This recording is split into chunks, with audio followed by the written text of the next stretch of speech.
کہا جاتا ہے کہ 3 آیات اگر ہم پڑھ لیتے ہیں تو نماز ہو جاتی ہے، تو کیا اگر ہم پوری الحمد شریف پڑھ کر رکوع کر لیں یا 2 دفعہ الحمد پڑھ لیں تو کیا حکم شرع ہوگا؟ دیکھیں، اللہ تعالیٰ نے فرمایا فَقْرَؤُوا مَا تَيَسَّرَ مِنَ الْقُرْآنِ، تمہیں جو قرآن سے آسان لگے وہ پڑھو۔ علماء نے فرمایا نماز کے بارے میں ہے، اور پڑھو کو چونکہ حکم ہے تو عرب میں قراءت کی کم از کم مقدار 1 آیت ہوتی تھی، تو یعنی 1 آیت پر قراءت کا پڑھنے کا اطلاق ہوتا تھا، تو اس لیے یہ ثابت ہوا کہ کم از کم 1 آیت کا پڑھنا لازم ہے۔ اور چونکہ نبی کریم صلی اللہ علیہ وسلم نے ارشاد فرمایا کہ لا صلاۃ الا بفاتحۃ الکتاب، اگر سورہ فاتحہ نہ پڑھیں تو نماز ہی نہیں ہوگی۔ احناف کے نزدیک کثیر دلائل کی روشنی میں، جس کا بھی ٹائم نہیں ہے، صرف نتیجہ آپ کو بتا رہا ہوں، نتیجہ نکالا کہ 1 آیت قرآن سے ثابت، 1 آیت کا پڑھنا، تو 1 آیت کا پڑھنا فرض، اور چونکہ حدیث میں تاکید ہے اس لیے اس کے ساتھ الحمد پڑھنا واجب۔ تو لہٰذا اگر آپ کہتے ہیں الحمدللہ رب العالمین، تو یہ تو فرض ادا ہو گیا، اب ہمیں واجب ادا کرنا ہے۔ جو نبی کریم نے طریقہ بتایا وہ یہ کہ پہلے الحمد پڑھیں، اس کے بعد ایک سورت ملائیں،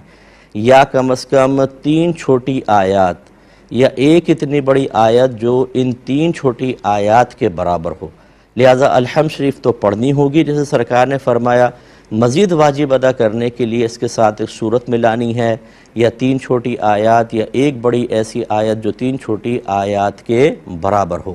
لہٰذا معلوم ہوا کہ اگر صرف آپ الحمد شریف پڑھ کر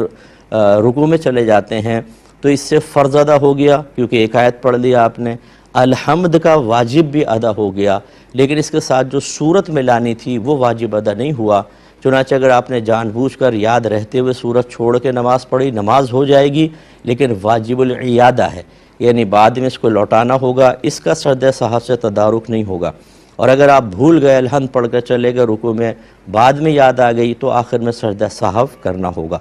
اور یاد رکھیں کہ علماء نے فرمایا کہ کسی نے فرض کی پہلی یا دوسری کے اندر 2 بار الحمد پڑھ لی، اور اسی طرح نوافل میں، سنن میں، وتر کی کسی بھی رکعت میں 2 بار الحمد پڑھ لی تو سجدہ سہو لازم ہوگا، کیونکہ جو نبی کریم صلی اللہ علیہ وسلم کی تلقین ہے وہ یہی ہے، اور سنت متوارثہ سرکار کی جو دائمی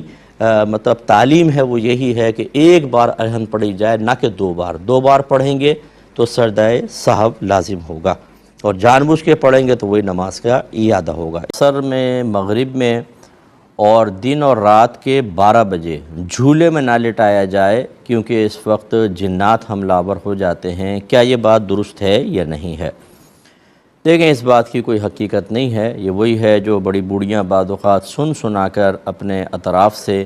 ان چیزوں کو گھروں میں اس طرح نافذ کر دیتی ہیں کہ ہمارے بچے ان کو بالکل سمجھتے ہیں کہ یہ حقیقی چیزیں ہیں، اور خواہ ہم ڈرتے رہتے ہیں۔ اور معذرت کے ساتھ میں بار بار کہتا ہوں کہ جن چیزوں سے اللہ نے ڈرایا، اس کے رسول نے ڈرایا، قرآن ڈرا رہا ہے، حدیث ڈرا رہا ہے، وہ ہمیں معلوم بھی نہیں ہوتی بعض اوقات، اور معلوم ہو تو اس کے بارے میں ہمارا رویہ دیکھ لیجئے، اور اس طرح کی اڑی اڑائی باتوں کی وجہ سے خوف کا عالم دیکھیں، اور اس کے تقاضے کے مطابق ہماری حکمت عملیاں دیکھیں گھر کے اندر، کہ کیسے ہم اپنی لائف میں چینجنگ پیدا کر دیتے ہیں، اور کس قدر احتیاط کا دامن تھامنے کے لیے تیار ہوتے ہیں، کتنی پابندیاں برداشت کر لیتے ہیں، لیکن قرآن و حدیث کے لیے نہیں۔ یہ رویہ تبدیل ہونے کی ضرورت ہے۔ ہاں، اگر کوئی چیز قرآن یا حدیث سے ثابت ہو جاتی ہے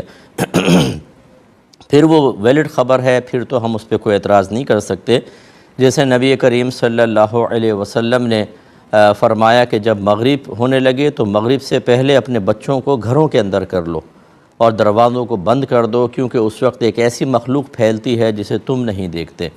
تو اس کی شرح یہ بیان فرمائی ہے کہ جنات اس وقت باہر نکلتے ہیں اور وہ بچوں پہ اثر انداز ہو سکتے ہیں، تو اس لیے بچوں کو اندر کرنے کا حکم ہے۔ عشاء تک، مغرب سے عشاء تک فرمایا ایسا کریں، پھر اس کے بعد دروازہ چاہے کھول دیں، اور اسی طرح رات کو سونے سے پہلے بسم اللہ الرحمن الرحیم پڑھ کر اپنے گھر کا دروازہ اندر سے بند کریں، تاکہ شیطان اس گھر کے اندر داخل نہ ہو سکے۔ یہ بھی نبی کریم کی تعلیم ہے۔ تو یہ تو جو حدیثوں سے ثابت ہیں اس کو بالکل ہم مانیں گے، اور اس کو چونکہ وہ شریعت کی تعلیم میں قبول کریں گے، لیکن اس قسم کی باتیں، بے سروپا باتیں جب تک ثابت نہ ہو جائیں، ان کے بارے میں توجہ کرنا بالکل غلط ہوگا۔